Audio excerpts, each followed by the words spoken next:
먼저 본문 보도록 하겠습니다. 요한복음 17장입니다. 요한복음 17장 한 구절이니까요. 함께 이렇게 보도록 하겠습니다. 요한복음 17장 5절입니다. 함께 봉독하시겠습니다. 아버지여, 창세전에 내가 아버지와 함께 가졌던 영화로서 지금도 아버지와 함께 나를 영화롭게 하옵소서. 한 구절 더 보도록 하겠습니다. 고린도전서 2장 7절입니다. 조금 뒤로 넘기시면 고린도전서 2장 7절. 창세전에 관련된 말씀입니다. 고린도전서 2장 7절 말씀 함께 읽도록 하겠습니다. 오직 비밀한 가운데 있는 하나님의 지혜를 말하는 것이니 곧 감추었던 것인데 하나님이 우리의 영광을 위하사 만세전에 미리 정하신 것이라. 아멘. 오늘 말씀은 예수님께서 성만찬 다 끝내시고 난 이후에 주님께서 기도하신 내용입니다. 17장은 기도하는 내용인데 예수님 자신을 위하고 그다음에 제자들을 위하고 앞으로 있어질 하나님을 믿는 백성들에게 하신 기도의 말씀 중에 앞구절이 되겠습니다. 아버지여, 창세전에 내가 아버지와 함께 가졌던 영화로서 지금도 아버지와 함께 나를 영화롭게 하소서라는 말씀입니다. 이 말씀은 상당히 예수님께서 영원성을 우리에게 보여주고 있습니다. 먼저 제가 쭉 말씀을 이어오고 있는데요. 기독론이라고 해서 쭉 이렇게 단계별로 다 알고 있는 내용이지만 그 핵심적인 부분 또 추가되는 부분도 우리가 있습니다. 그래서 그런 부분을 이렇게 단계적으로 밟아가면 좋겠다. 그런 개념으로 좀 계속 이어서 제 말씀을 이렇게 준비했습니다. 그래서 아버지여, 창세전에 아버지와 나와 같은 영화를 누리지 않았습니까? 라는 그런 말씀입니다. 그렇다면 창세 이렇게 전이 있고요. 그 다음에 창세를 했고 그 다음에 사단도 만드셨어요. 그 다음에 타락을 했어요. 이제 이 과정, 그러니까 창세전이니까 타락하기 이전에도 계셨다는 겁니다. 그래서 이 말씀을 보면은 이제 33살 잡수신 청년 예수님께서 엄청난 말씀을 하고 계시는 거죠. 아버지 하나님 하면 유대인들은 그러니까 아버지 하나님과 예수 33살 잡수신 하나님이 그 예수님이 자기와 동격이라는 말씀을 하시니까 이건 엄청난 사건이죠. 자, 그러다 보니까 이게 유대인들은 이것을 인정하지 않았던 부분입니다.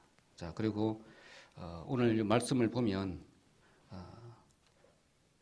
이 한마디만 딱 요한복음 17장 5절을 듣더라도 하나님은 우리가 지금 알고 있는 예수님은 보통 분이 아니시라는 것을 느껴야 되는데 우리는 그러지 못하는 것 같아요. 늘 가까이 하고 접하고 예수님, 주님, 하나님, 여호와 하나님 이렇게 하는데 너무나 이렇게 사람의 모습만을 봐서 그러신지 모르지만 내 마음에도 이렇게 어마어마하신 분이라고는 마음 가운데 깊이 자리를 차지하고 있지는 않은 것 같아요.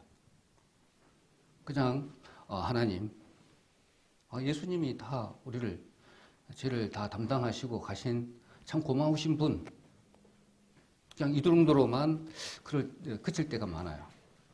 그래서 오늘은 이 부분을 좀 깊이 있게 이렇게 다 아시고 있는 내용이지만 예수님에 대해서 더 위대하신 하나님이라는 거죠. 예수 하나님이신데 우리는 인간의 모습으로 오셨기 때문에 성육신에서 오셨기 때문에 거기에서만 그냥 그쳐가지고 은혜만 받기를 원하는 그런 부분이 마음 가운데 있는 것을 봤어요. 그래서 먼저 계셨던 분이죠. 성육신 하시기 이전에 창세 전에 계셨던 예수님이십니다. 그러니까 이분이 인간 역사에 관여를 해서 사랑하신 대상을 만드시기 위해서 보내심을 받은 예수 하나님이십니다. 그분이 창조자이시고 우리 인간 역사를 이끌어 가시고 또 관리하시고 통치하시고 모든 것을 다 해주신 예수님이십니다. 예수 하나님이시라는 것이죠. 그래서 창세 전에 계셨던 분이다. 그래서 이런 부분의 선제성에 대해서 오늘 말씀을 같이 이렇게 나누고자 합니다. 자, 그렇다면 선제인데 존재하시기 전에 우리 그러니까는 선제라는 뜻은 육신으로 있기 훨씬 전에 계셨던 분 이렇게 일단 결론을 내리면 되겠죠. 그래서 본문에 보면 창세전 이렇게 했기 때문에 창세전 했기 때문에 창세도 다 했던 분이라는 것입니다. 그분이 창세를 했기 때문에 창세전 이렇게 말씀을 하시는 것이죠. 그래서 창조물이 있기 전에 이분이 미리 이미 계셨다. 그래서 예수님이 이런 존재로 계신 분이다 라는 겁니다. 그래서 이 부분을 성경의 내용에는 어떤 부분으로 이렇게 표현되어 있는지 하나하나 좀 살펴보고 더 깊이 있게 우리가 알고 있는 내용 더 깊이 있게 우리는 좀 알아야 되지 않는가 이 시점에서 그런 생각을 해봅니다. 그 이유는 말세가 가까울수록 사단 마귀는 더 강하게 역사한다 했습니다. 그러니까 특히나 기독론을 가지고 침투를 해서 우리의 생각들을 모든 것들을 다 빼앗아 가려고 합니다. 그러면 그거 왜 그렇게 하죠? 사단도 하나님께서 지으셨는데 왜 그렇게까지 해야 되냐 이 말이죠. 그걸 설명을 좀 드리면 좀 생각이 조금 넓어질 수가 좀 있는데, 자, 이 시간 타락부터 해서 예수님께서 다시 재림 오실 때까지의 이 시간은 어떻게 보면 훈련의 시간이고요, 교육의 시간입니다. 또 그리고 하나님께서 이게 잡이죠. 동력자로 만드시기 위해서 훈련의 시간이고 교육의 시간입니다. 또 신부를 만드는 시간이고 사랑의 대상이니까. 그래서 교육을 시키려면 우리가 피조물이잖아요. 연약한 것이 너무 많아요. 하나님의 사랑을 그렇게 베풀어 주는데도 조금만 돌아서면 다 잊어버려요. 또 공짜로 주면, 거저 주면은요, 그게 소중한지도 몰라요. 그렇지 않던가요? 이스라엘 민족이 그렇게 했던 것처럼 홍해를 건넜음에서도 직접 건넜음에도 불구하고 조금 지나면 어떻게 해요? 그와 마찬가지로 우리도 구원받고 하나님의 은혜를 엄청 받았을 때는 그냥 곧 엎드러지지만 조금 지나면 언제 하나님이 내가 그렇게 받았던가 외면하고 그런 부분이 있습니다. 그게 우리의 연약성이고 피조물로서 지으심 받은 당연한 거예요. 그것을 우리 마음으로 하나님과 교제를 할 수 있는 정도의 피조물을 만드셨기 때문에 거기에 합당한 교육이 필요한 것이죠. 고통도 주시고 또 부족한 것도 주시고 근심 걱정도 주셔서 온전히 하나님에게만 답이 있고 하나님만 의지할 수 있도록 만들기 위한 시간적인 공간이 6,000년, 7,000년 기간입니다. 그래서 여기에서 교육을 잘 받아야 된다는 거죠. 그러고 나서는 나중에 하나님의 일을 같이 해 나가겠죠. 영원히. 그것을 하기 위해서 선제성은 이미 이 교육기관을 기획을 해 놓으셨어요. 이렇게 창세전부터 이렇게 이제 그게 선제성이라는 말씀을 먼저 드립니다. 그래서 구약의 예수님이 그렇다면 구약의 예수님이 구약에는 계셨나? 계셨나요? 구약에도? 구약에 계셨습니까? 안 계셨습니까? 예수님이? 계셨잖아요. 그러면 간단하게 말한다면 그 답을 말한다면 구약에도 계셨습니까? 아니면 신약에 예수님만 예수님입니까? 이렇게 물은다면 우리 뭐 답이 간단하잖아요. 쉽게 얘기해서 하나님은 예수님은 무소부재하시기 때문에 어디든지 계신다고 한다면 좀 답이 좀 부족할 수는 있어요. 답은 맞지만. 자, 구약에서 계셨다면 구약에 여러 가지 이름이 많이 있잖아요. 특히나 대표적인 말씀이 여호와 하나님. 그분이 예수님이라는 겁니다.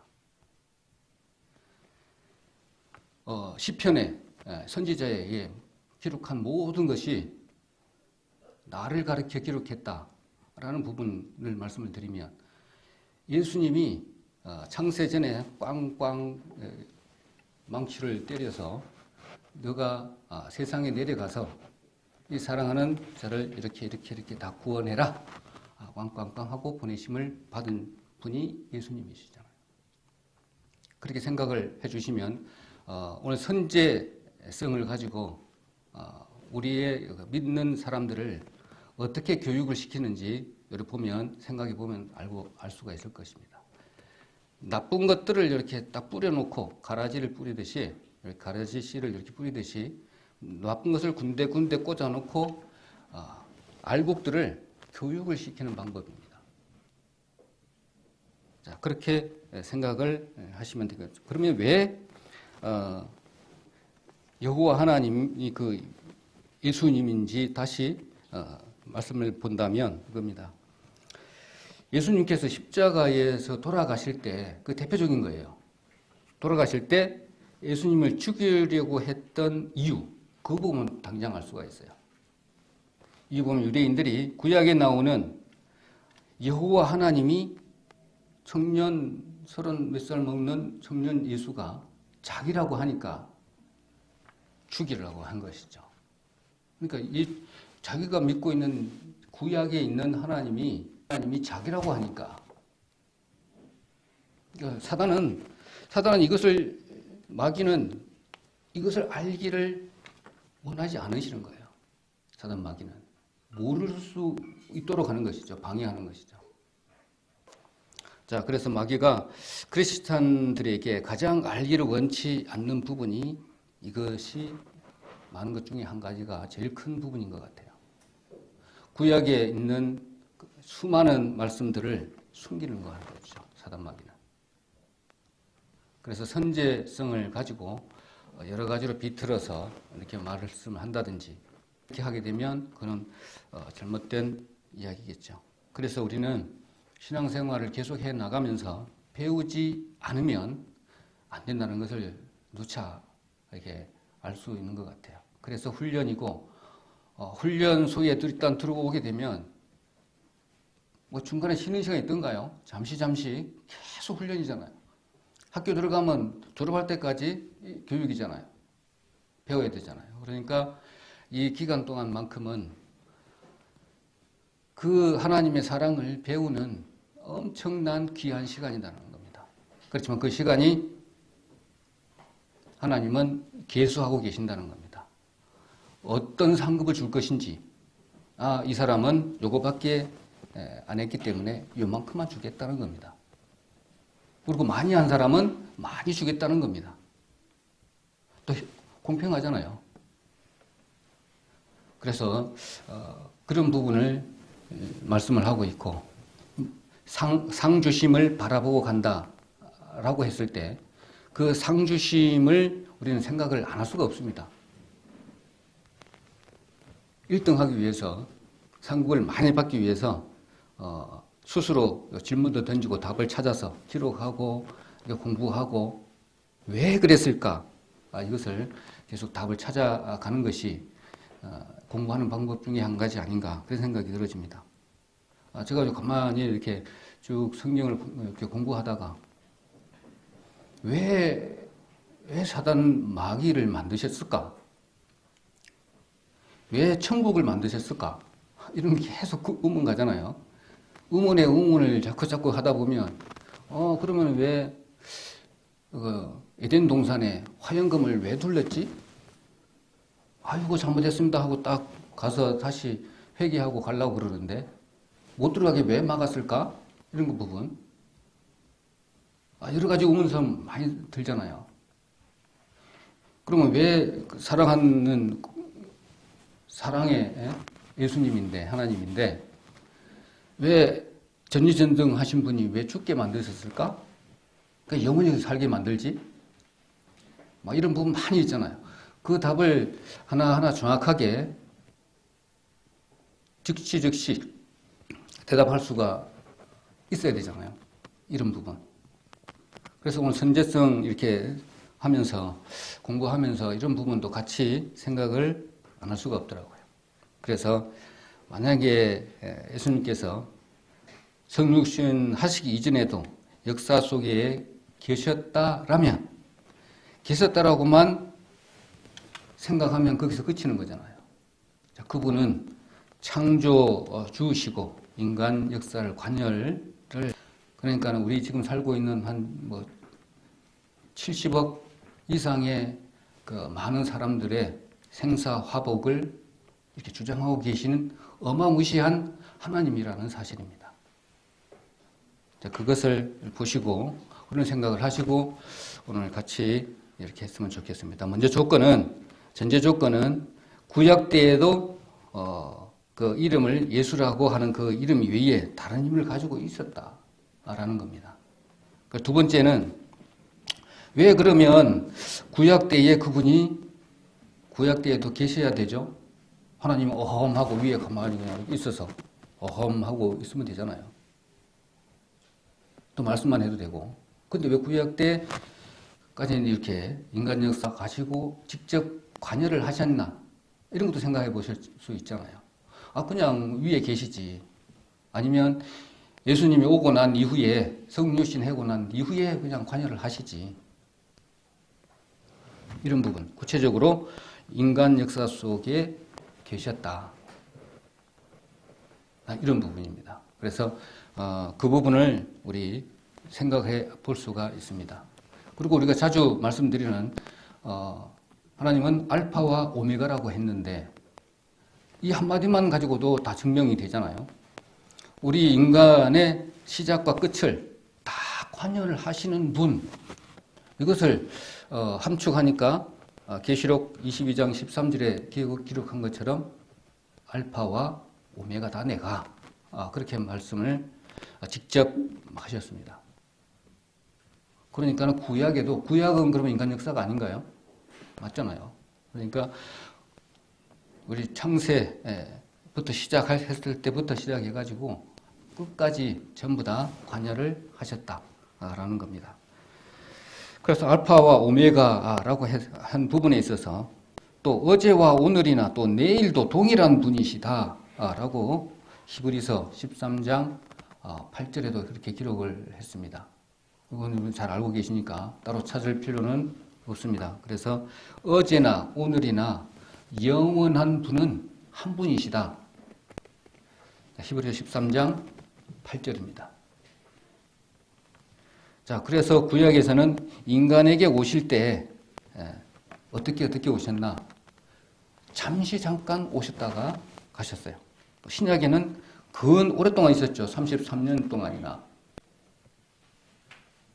이렇게 그 하나님, 그냥 예수님으로 인간으로 오신 그 하나님만 우리가 생각할 것이 예수님만 생각할 것이 아니라 그분의 엄청난 은혜, 또 엄청난 위대한 분이시라는 것을 우리가 생각하지 않을 때가 너무나 많은 것 같아요.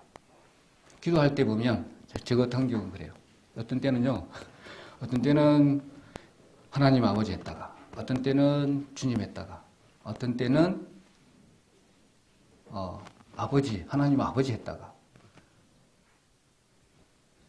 어떻게 보면 대상이 틀려요. 정확하게 하지는 않는, 그냥 두루뭉실하게 그냥 이야기할 때가 많이 있습니다. 그래서 이런 부분들을 또 정확하게 이렇게 얘기를 이렇게 마음 가운데 두고 기도를 해야 되겠다.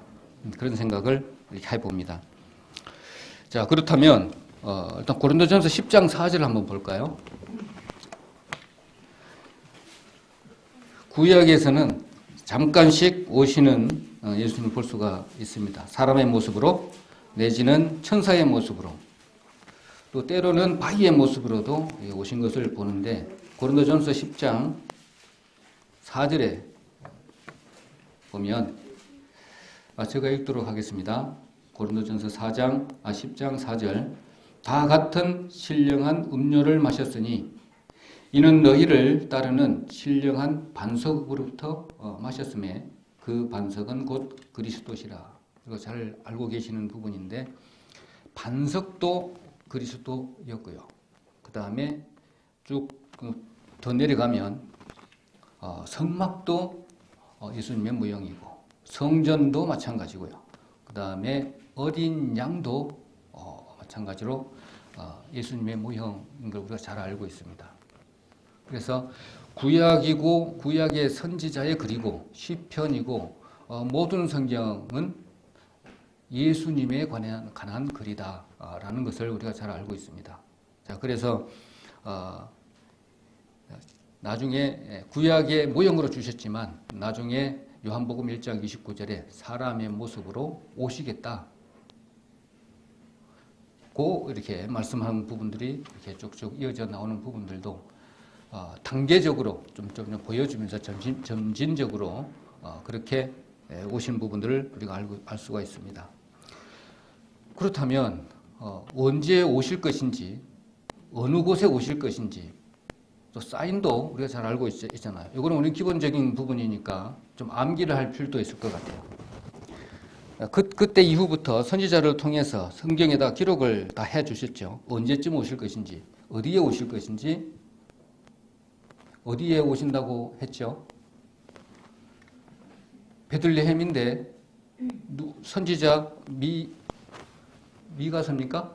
미가서 5장 2절에 베들레헴에 오시겠다고 약속을 하셨고 어떤 모습으로? 여자의 몸을 빌려서 오시겠다고 했죠. 이사야 7장 14절에 그렇게 이야기를 했고 그 다음에 나중에 우리를 사랑하기 위해서 십자가 사건을 통해서 이사야 53장에 풀 스토리로 말씀을 좀 하셨죠. 이런 부분들은 기본적으로 성경 기본적인 구절이니까 정확하게 암기를 하고 있어야 될 그런 부분이기도 합니다. 그리고 시편에도 얘기를 했죠. 시편 특히나 22편은 십자가의 고난에 관련된 말씀입니다. 그 부분만 보더라도 하나님께서 예수 하나님께서 구약에도 관여를 하셨고 신약에도 관여를 하셨고 그분이 같은 분이시다는 것입니다. 근데 사단 마귀는 이 구약에 있는 것은 따로고 누구들 알고 있는 건 따로고 신약에 오신 분은 따로다. 이것을 똑같은 분이라고 알라고 하니까 못하게 막으신 거죠. 사단 마귀가. 그 부분을 생각해 보시면 되겠습니다. 그래서 자 태어난다. 어디에 태어난다? 미가서 5장 2절. 어떻게 태어난다? 이사야 7장 14절.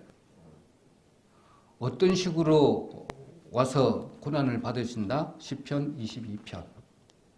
그 다음에 이사야 53장.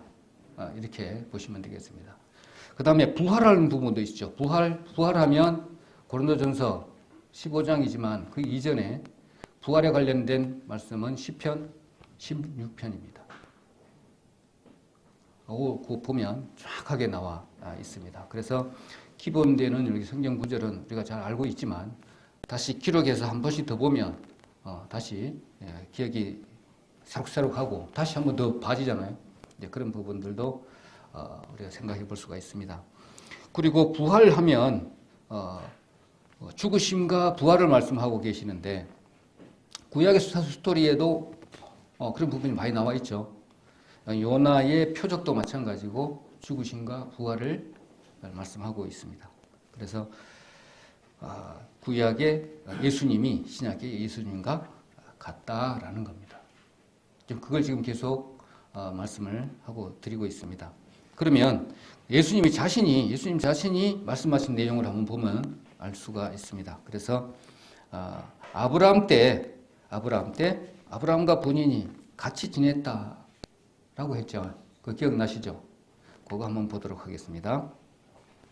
유대인들 지도자들에게 그러신 거예요. 내가 아브라함과 같이 지냈다라고 하니까 나이 50도 안 되는 것이 어떻게 그런 거짓말을 하느냐 라고 하는 부분이 있죠. 요한복음 8장 55절 한번 보도록 하겠습니다. 알고 있는 내용이지만 다시 한번 보도록 하겠습니다. 요한복음 8장입니다. 요한복음 8장 55절로 59절입니다. 제가 읽도록 하겠습니다. 저희는 그를 알지 못하되 나는 아노니 만일 내가 알지 못한다 하면 나도 너희같이 거짓말쟁이가 되리라. 나는 그를 알고 또 그의 말씀을 지키노라. 너희 조상 아브라함은 나의 때에 볼 것을 즐거워하다가 보고 기뻐하였느니라. 유대인들이 가로되 내가 아직 50도 못 되었는데 아브라함을 보았느냐. 예수께서 가라사대 진실로 진실로 너희에게 이르노니 아브라함이 나기 전부터 내가 있느니라 하시니. 이렇게 말씀을 하고 있습니다. 선제성 이 말씀을 하고 이렇게 보충적인 말씀을 찾고 있습니다. 그러니까 유대인이 예수님을 만나기 이전 아주 이전에 아브라함 때부터도 아브라함하고도 만났다라는 겁니다. 자, 그렇다고 하면 분명히 아브라함하고 예수님하고 같이 지냈다는 것을 알아야 되잖아요. 그래서 창세기 14장 8절 한번 보겠습니다. 창세기 14장 8절. 이건 잘 알고 있는 내용, 자주 등장하는 말씀이기도 하죠. 창세기 14장 18절.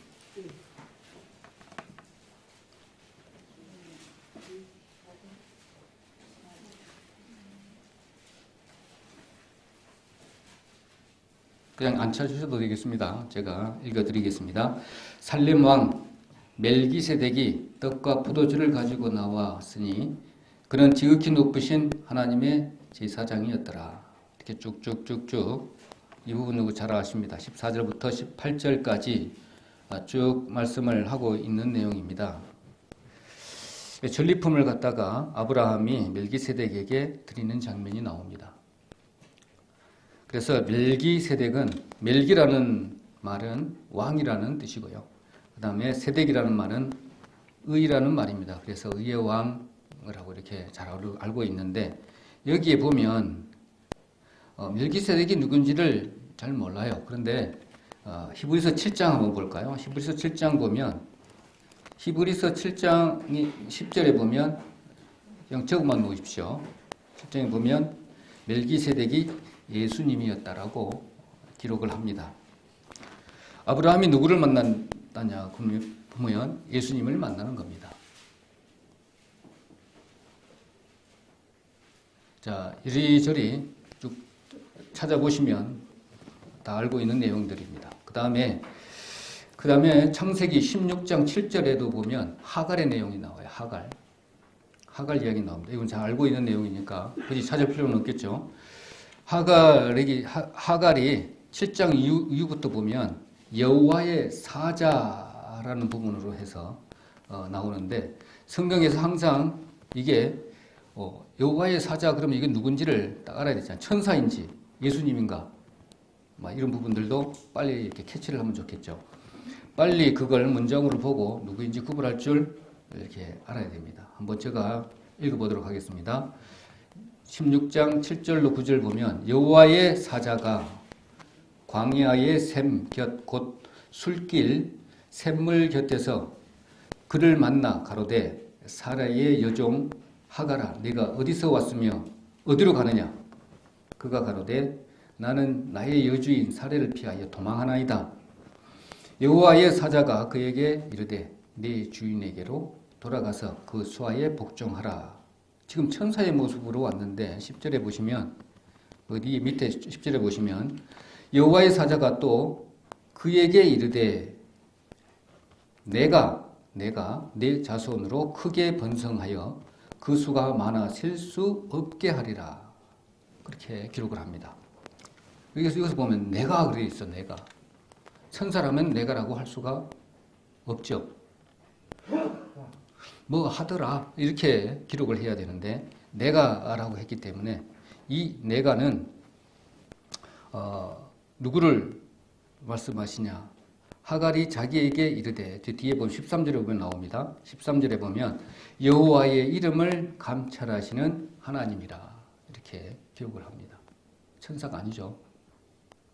예수 하나님이십니다. 자, 하갈이 그러니까 여호와가 누군가 여기에서는 성육신 하셔서 오셨던 그 예수님이다 라는 겁니다. 자, 세 번째로는 18장 1절에도 보면 나옵니다. 18장 1절에도 보면 여호와께서 마무리 상수리 숲을 근처에 아브라함에게 나타나시니라. 이 부분들은 잘 알고 계시니까 안 찾아도 되겠습니다. 12시쯤에 장막문에 앉았는데 나타났어요. 눈을 들어본 즉 세 사람이 맞은편에 섰는지라. 18장 창세기 18장입니다. 쭉 밑에 그 내용입니다. 그 사람 셋이 있어요. 그 중에 두 분은 천사고 한 분은 여호와 예수님이었던 겁니다. 그 다음에 나머지 한 분 18장 16절에 보면 쭉 그 부분이 쭉 나옵니다. 그래서 여호와께서 만약에 소돔에 의인이 50명 있으면 봐주겠습니까? 라고 했을 때 협상하는 내용이 45명, 40명, 뭐 이렇게 10명 쭉쭉쭉 하다가 결국에는 10명이 없어서 망하는 심판받는 그런 내용이 쭉 나오는데 여기에서 보더라도 여호와의 사자라는 이름으로 계셨다는 겁니다.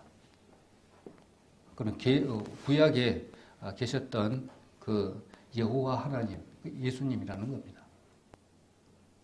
그래서 구약에서도 관여하셨고 신약에서도 관여하셨고, 근데 사단 마귀는 구약은 다르고 신약은 다르다. 이렇게 방해를 놓는 것이죠.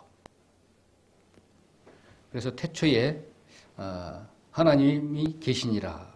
요한복음 1장 1절에도 보면 이 말씀이 하나님과 같이 계셨으니 이 말씀은 곧 하나님이시라. 그가 태초에 하나님과 함께 계셨고, 이 말씀도 나중 증거 구절로도 이렇게 사용할 수가 있겠죠. 그리고 또 요한에게도 말씀을 했어요. 요한복음 1장 15절에도 보면 요한복음 15절에도 보면 내가 6개월 형인데 요한이 말씀하기를 나는 형인데 내보다 더 먼저 계신 분이다. 이렇게 말을 하는 것도 마찬가지예요. 독일하는 부분입니다. 그래서 성경을 찾는다면 창세기 14장, 그 다음에 16장, 18장 이 세 장을 보면 예수 하나님이 선제에 계셨으면서 아주 구약에서도 같이 계셨다는 것을 확인할 수가 있습니다. 아브라함하고 예수님도 만났고요. 하갈하고도 만났고 아브라함하고도 만났고 멜기세덱을 통해서도 만났고. 자, 이걸 한번 찾아보시면 되겠습니다. 그리고 요한복음 1장 15절 한번 보겠습니다. 요한복음 1장 15절. 요한복음 1장 15절에는 아까 말씀드렸던 내용을 한번 보고 넘어가도록 하겠습니다. 요한이 그에 대하여 증거하여 외쳐가로되 내가 전에 말하기를 내 뒤에 오시는 이가 나보다 앞선 것은 나보다 먼저 계심이라 한 것이 이 사람을 가르킴이라 하니라. 6개월 형님이지만 그 이전에도 계셨다 라고 말씀을 하고 있습니다. 자, 더 이상은 성경에서 찾아볼 분 여러분들 많이 있지만 모세에 관련된 도 마찬가지입니다. 모세도 마찬가지고 모세는 하나님과 너무너무나 많이 만난 분 중에 한 분입니다. 자, 예수님의 부활 이후에 두 가지가 있죠. 두 가지가 있는데 이건 한번 찾아보도록 하겠습니다. 요한복음 24장입니다. 요한복음 24장 27절.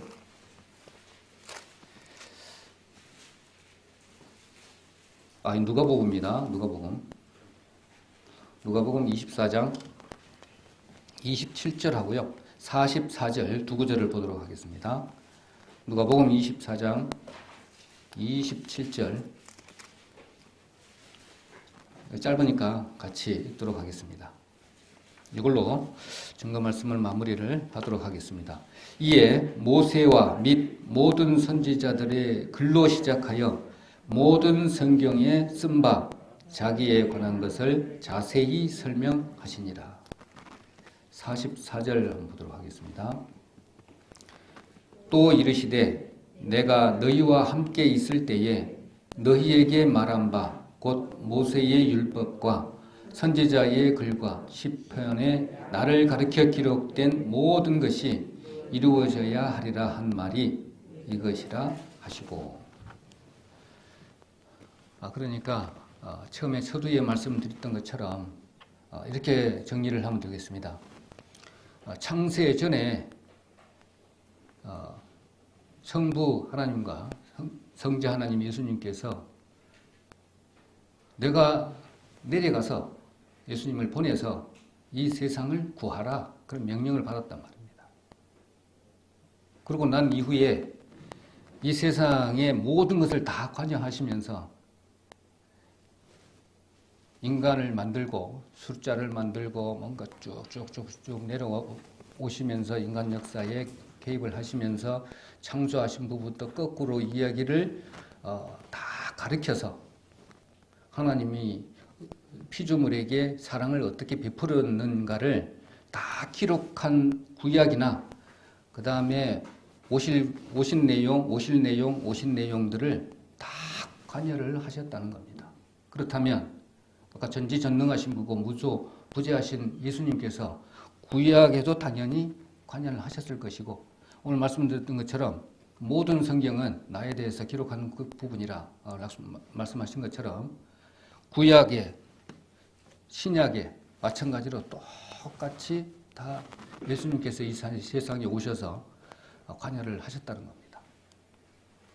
그럼 우리가 알고 있는 예수님을 지금 제가 이렇게 생각해 보면 아주 축소해가지고 믿고 있다는 겁니다. 아주. 그러면 이만한 거라 그러면 이만큼만 믿고 있다는 겁니다. 자, 다시 한번 생각을 해보면 영원한 겁니다. 영원한 세계인데 하나님은 영원한 존재로 계시는 분인데 영원한데 점이라고 그랬습니다. 이 세상은 점. 이 점인데 위에 점 하나 잡았습니다. 이 점을 이렇게 쫙 확대를 했어요. 근데 이거 7천년 역사예요. 근데 영원한 이전에 계셔서 사랑의 대상을 미리 만드시기로 계획을 하셨어요. 성자 예수님이 내려와서 너가 가라 그런 것이죠.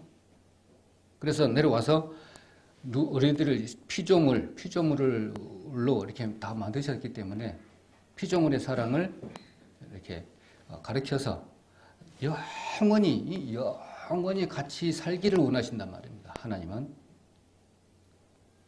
그래서 우리 아까 처음에 말씀드렸지만 우리 연약한 부분이기 때문에 가르쳐야 될 이유가 생긴 것이죠.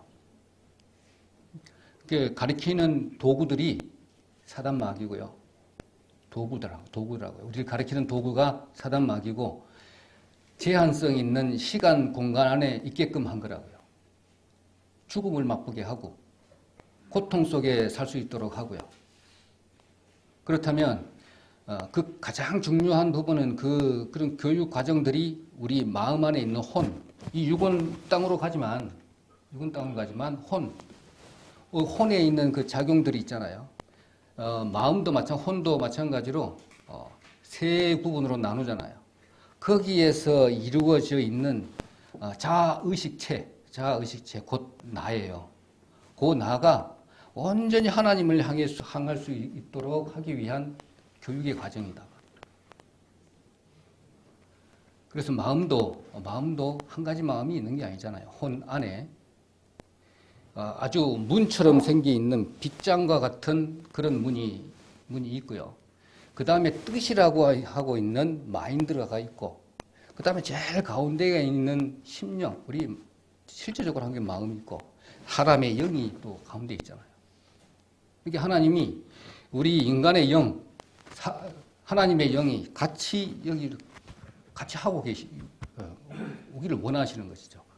우리 구원받을 때 성령을 선물 주신다고 했잖아요. 하나님을 믿을 때, 하나님이 이루어놓은 것인 모든 걸 믿을 때, 그때 바로 우리 인간의 영에 딱 들어오셔서 그때부터 정자와 난자가 함께 이루어져서 이렇게 자라가듯이, 쇠포가 분열해서 자라가듯이 이게 점점 커서 이렇게 모습을 나타내는 것처럼 그와 같은 원리로 말씀이 우리 심령 안에 딱 바로 들어와야 해요.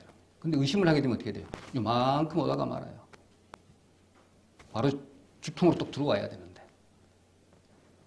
그래서 이 부분들을 이렇게 말씀을 통해서 알 수가 있습니다.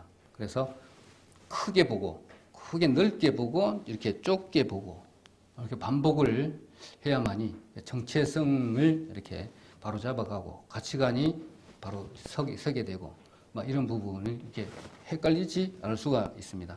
자, 그런 부분이 있는데 또 한 가지 더. 평생 동안 이게 옆에 끼고 살으래요. 그게 어디에 나와요? 신명기? 네. 17장? 19절로 20절에 나오죠. 평생 동안 사탄이래. 그 이유가 있다는 것이죠. 이유가. 자, 이유가 있습니다. 이사야 34장 16절 한번 보겠습니다. 이사야 34장 16절. 이사야 34장 16절입니다.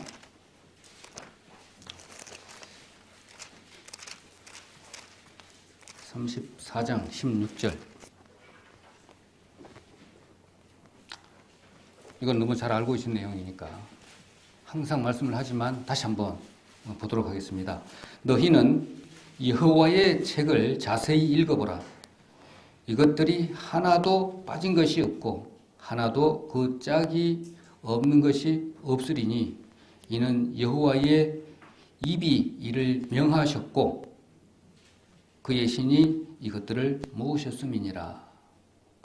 이거 암수, 짐승의 짝을 관련된 말씀이지만 우리가 교훈 받는 부분이 있다라면, 만약에 우리가 연약하다 그랬잖아요.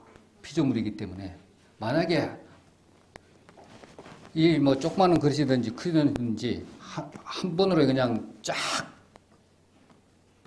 진리만을 딱 이렇게 말씀했다 그러면 이거 보겠습니까? 많은 그 하나님의 그 사랑의 내용들을 요거 한 번만 딱 끝내버리고 탁 덮어버리고 안 봤을 겁니다. 제 생각에는. 그러니까 66권 여기저기다가 흩어놨어요. 흩어놓은 목적이 또 있을 거 아닙니까? 이거 성경을 이거 전체 다 보라는 겁니다. 안 보면 안 되게끔 되어 있어요.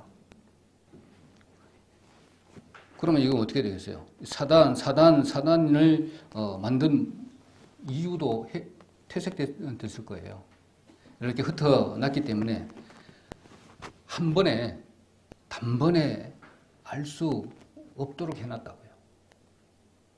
전체를 다 보도록, 일부분만 보는 게 아니라 그렇게 하나님은 이렇게 군데군데 모아야만이 확실한 뜻을 이렇게 알 수 있도록 그렇게 해놨다는 겁니다. 그래서 매일매일 성경을 봐야 되겠죠. 어쩔 수 없습니다. 하여튼 우리 허락된 시간, 이 세상에 사는 동안만큼은 성경을 안 볼 수가 없습니다. 또 성경을 안 들을 수가 없어요. 말씀들을. 또 말을 전하지 않을 수가 없어요. 이게 훈련 과정이기 때문에 또 교육 과정이기도 하고요. 그래서 항상 이런 생각을 가지시고 그렇게 성경책도 보고 또 하나님을 연상해서 이렇게 은혜 되도록 했으면 좋겠습니다. 그래서 신구약 전체가 예수님에 관한 말씀이다. 자, 결론을 한번 지도록 해보겠습니다. 자, 구약에 있는 여호와 하나님도 예수님이고요. 신약에 성육신 해 오신 분도 예수님이십니다. 창세전에 내려가서 사람들을 구해라. 보내심을 받은 분도 예수님이십니다. 자, 그러면 우리가 좀 착각하는 부분이 있어요. 세상에 살면서 이런 겁니다. 자녀 문제. 자녀 문제가 생기면 성경에 있습니다. 성경 찾아봐요. 어디 있습니까? 있어요. 답이. 그리고 직장 문제 어디에 성경에 있습니까? 찾아보면 성경에 나와요. 나 요즘 고민이 많습니다. 마음이 불편하고 막 이렇습니다. 그럼 어떻게 해야 됩니까? 성경에 나와요. 이렇게 하면 됩니다. 성경 찾아보고 이렇습니다. 그런데 요 가운데 답이 없는 건 아니잖아요. 성경에 답이 다 있어요. 그런데 뭐가 문제냐면 여기에 예수님은 빠져버려요. 이게 제일 문제입니다. 지금 이 시대에 눈에 보이는 거 땅으로 보면 참 걱정거리 태산이고 집집마다 개인적으로 전부 다. 근데 예수님은 온데간데 없어요. 그 가운데. 그냥 어떻게 보냐면 어떻게 하면 성경을 찾아가지고 성도님들을 행복하게 해줄까? 이런 쪽으로만 가는 것 같아요. 이게 아니잖아요. 그래서 예배는 우리가 지금 예배를 드리고 있는데 성도님들 해피해 드리려고 예배 드리는 게 아니잖아요. 어떻게 하면 영어로는 워십이라고 하는데 그 워십은 하나님 예수님을 어떻게 행복하게 해주실까? 기분 좋게 해주실까? 피조물이. 그리고 어떻게 하면 존경해 드리고 경외해 드리는가가 중요한 것이 이게 예배잖아요. 그렇게 해 드리고 나면 하나님 가만히 계십니까? 예수 하나님께서. 거기에서 오는 은혜가, 하늘에서 오는 은혜가 더 크다는 겁니다. 은혜를 받고 그 힘으로 또 살아가는 것이죠. 자, 그렇게 하는 것이 이 바람직한 방법인데 우리는 이제 거꾸로 하고 있잖아요. 저도 보면 거꾸로 하고 있는 것 같아요. 어떻게 하면 또 뭐가 문제 있으면 아마 성경 어디가 있을 건데 다시 한번 찾아봐야지. 어떻게 하면 세상에서 좀 잘 해볼까? 어떻게 하면 경제적으로 좀 탈피를 해볼까?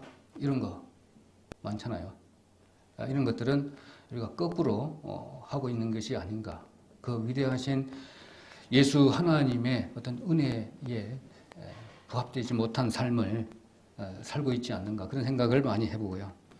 그래서 기독론, 우리가 지금 선제성을 공부하고 있는 이유도 여기에 있는 것이다. 나름대로 이렇게 한번 생각을 해봤습니다. 그래서 기도할 때도 좀 바꿔야 될 것 같아요. 저 같은 경우에 이제 기도하는 부분들도 이제 꾸려 앉아서 어떤 때는 좀 골방에 들어가서 기도하라 그랬는데 나만의 기도할 수 있는 공간도 마련해 놓고 골방에 들어가서 주님과 대화도 나누고 이런 부분 주고받고 이런 내용이 있어야 되는데 그냥 일어날 때 그냥 눈 뜨면 조금 할 때도 있고 자기 전에 조금 할 때도 있고 어떤 때는 자리에 앉아서 좀 할 때도 있고 아니다 이거는 조금 좀 무릎 꿇고 좀 바닥에 저 밑에 좀 앉아서 무릎 꿇고 할 때도 있고 이것은 아니다 이런 생각이 들어져요.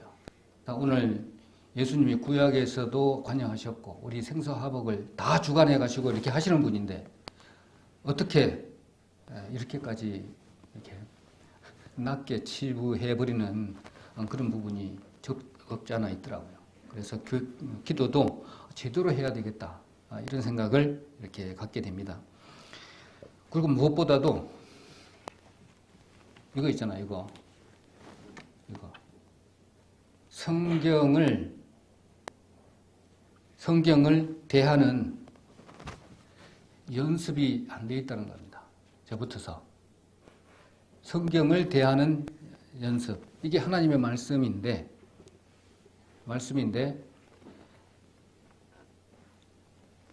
덮어놓는다든지 보지도 않는다. 그냥 어디 처박아놨다가 이렇게 가져온다. 저 같은 경우는 성경이 큰 거 하나 있고요. 그 다음에 작은 거 하나 있고, 그 NIV 하나 있고, 이거 작은 거 있는데 하나 더 살라고 그래. 큰 걸로. 얘는 잘 안 보이니까. 그런데 성경을 대하는 우리 연습을 해야 됩니다. 저건 느끼는 게 그거예요. 점점 갈수록 너무 이렇게 매체에만 의존하다 보니까 이건 잘 안 봐요. 그래서 우리를 위해서 구약에서부터 시작해서 관여해서 사랑을 다 베풀어 주셨는데 그 사랑의 편지를 그냥 너무 하찮게 보고 있다라는 것을 좀 느껴봤습니다. 그래서 예수님은, 우리가 알고 있는 예수님은 보통의 예수님이 아니신데 우리 하찮게 취급해버리는 그런 오류를 범하고 있지 않는가 이런 생각을 해봅니다. 찬양할 때, 그 다음에 기도할 때 예수님 하면서도 겉보기로만 하는 것 같아요. 겉핥기로만. 그렇게 저도 많이 느꼈습니다. 그래서 너무나 축소하는 경향을 저 마음 가운데 받기 때문에 선제의 하나님과 동등하신 성부 하나님과 동등하신 예수 하나님께서 이 땅에 오셨는데 피조물이기 때문에 여러 모습으로 계시를 통해서 알 수밖에 없는 연약한 존재에게 사랑을 베푸신 성경책인데 이 성경 말씀을 대하는 태도나 어떤 이런 부분에 대해서 연습이 참 부족하구나 그런 생각을 많이 가졌습니다. 그래서 천지 만물을 이렇게 주관하시고 일하시는 분을 생각한다면 그러지 못할 것인데 참 많이 교만해져 있다라는 부분도 생각됩니다.